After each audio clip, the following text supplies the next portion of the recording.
Go. Please go. And action. Thank you. Oh, hey there. Thanks for joining me again. You know what I was just thinking about by myself in this corner like I normally do? What is the key? Jaden, is that big enough? Yeah. I've been trying to draw keys. Is that any better? Yeah, that's pretty good. Go the other one.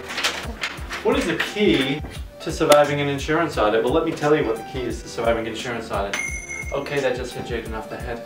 Well, let's talk about what actually happens during an insurance audit. So during an insurance audit, a lot of people get very scared about the prospect of being investigated by an insurance company. The main thing is understanding the difference between fraud and negligence. Most of the time, the insurance companies are going to assume it's a negligent situation, meaning that you didn't know any better. There's no intent involved in the process. So what would classify intent if you're stating that you're billing for patients that you never actually saw in the office, if you're billing for procedures or any kind of services that you didn't actually provide or perform, if you bill for multiple dates of service when you only saw the patient on one date. Things like that, and especially with items like that being systemic, you're going to get into serious trouble, major fines, closing down potentially your practice, stripping of your license, and maybe even jail time. So it's extremely rare that people actually are performing fraudulent work in their practices. So typically what happens, you end up in a negligent situation. They come in, they'll say, okay, I want to have 40 charts of one of the clinicians of your group, and they're going to take all the charts, they're going to review them. Typically they're going to be looking at anything that's in the crosshairs, anything that's, something that's typically being misused. So a lot of new services will fall under that, high-level E&Ms, critical care, items like that that are either high paying or they're newer codes that the expectation is that they're being misused. So what they'll do is they'll look into these and they'll review the notes. They'll determine on their side whether or not they think that it was managed accurately. They will then send you an explanation stating that, let's say for instance it was an evaluation of management services, and you say, okay, on the outpatient setting I saw these 30 patients were level 4 and these 20 patients were level 5, and they're going to go through and say, well, either because of your documentation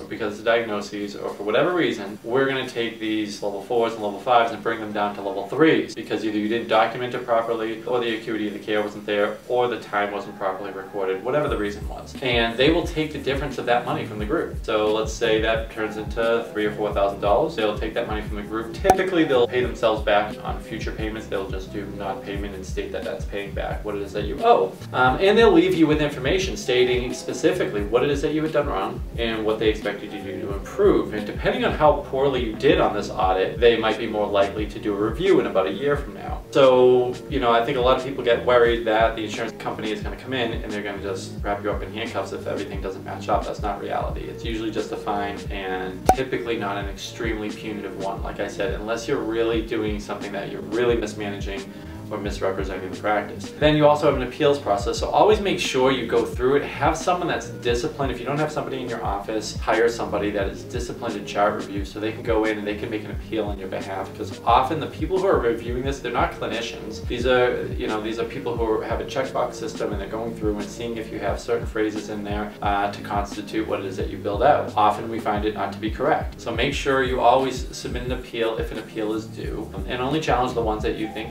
legitimately are not being responded to in a responsible manner by the payer. And then after the appeals process is complete, either way, have another meeting with the final verdict with the clinician specifically that was spoken to about this, and then take a look and have a conversation globally with everybody that's in the group, or even if it's just yourself, make sure that there's a conversation had so you know what the communication is from the insurance, what they're expecting you to do, and what you should be doing going forward to change any of your practices. And that should not then make you shy away from billing. You should just make sure that you're billing accurately. Be scared to bill at high levels if you're providing that kind of care. Make sure it's documented properly. That's all we got. We'll see you at the next one.